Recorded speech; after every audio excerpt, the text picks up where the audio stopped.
Welcome. Finally, everyone. I apologize. I was running late and then there's been a bunch of technical issues, but we are here and we are doing mind over muscles.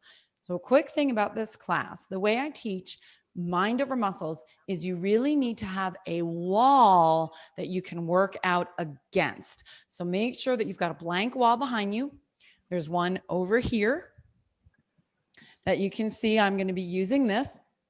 So I understand for the live class, I am a little bit far, but you should have good audio. You should be able to hear me because I'm wearing a mic. So that won't change as I move around the room. In the recording, I'll do a little zoom in, zoom out so you can see me a little bit better in that corner as we're doing it. So this is a class that is really near and dear to my heart, especially with brand new people, which is why I did it. I had a couple brand new people last week who had asked for this. So here we are. Unfortunately, one of them hurt her back. So hopefully she will catch the replay at some point. Let's go ahead and we are actually going to start with the stance up against the wall. And I frequently will do this with a 30-second timer.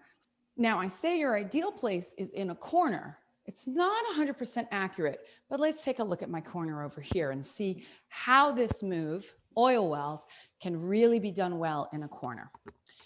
Oil wells is another one. If you only have one wall, you want it to your side, not behind you. But it also has that principle of primary backstretch in it as well. However, you get limited range of motion if you do that, because if my tailbone is against the wall, I can't exactly dive through very far. And part of what you want to do with this move is to be able to dive through. So it's almost better to have the wall behind you, but not touching. Here's the important part of this move and why you want the wall to your side if you've only got one. Knee over ankle, toes forward. We always talk about our stance, shoulder width apart, bend those knees, push them out so the knees over the ankle. Frequent common error, I'm going to come away from the wall for a second, is a wider stance, and notice my knees are inside my ankles. The wall keeps me honest. Ideally, if we were in a tunnel, that would work really well.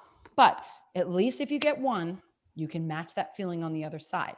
Now, I'll back my heels up a bit and I want to reach my tailbone like I'm trying to reach this wall, but I'm not actually going to be able to reach it. This way, as I dive, my hands can go past my tailbone and stretch out my spine. But the most important thing is have this knee out. Hook those fingers, press those thumbs, lengthen, inhale.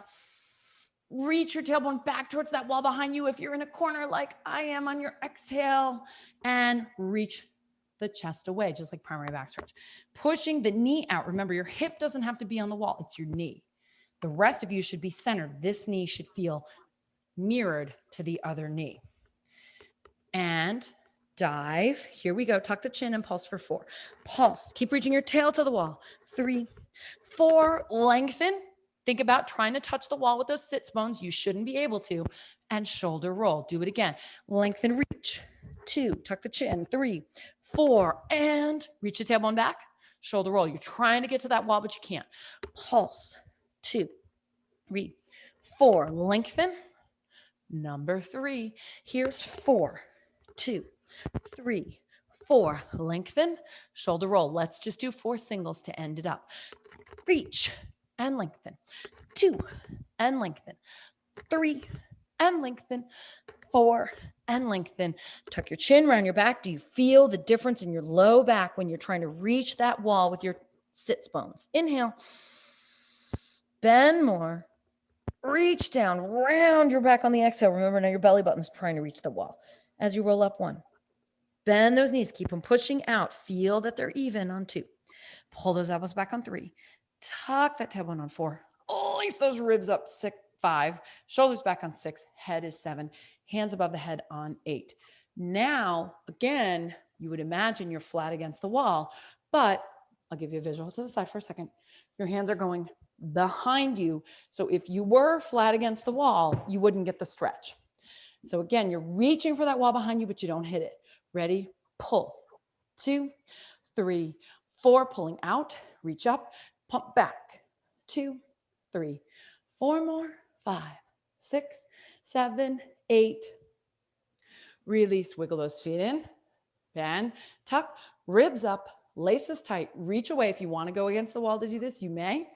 Otherwise, you can just kick out. 2, 3, 4 more, 5, 6, 7, marching. 1, 2, 3, 4. Grab some water. That was hard. Oh, great job. Yeah. I certainly am feeling all the muscles through my torso and especially at the hips, major target areas of concern for any of us combo bodies. How about you? Awesome. Good work. Thank you for your patience with my tardiness. Hasn't happened in about 7 or 8 months that I actually managed to show up so late for class.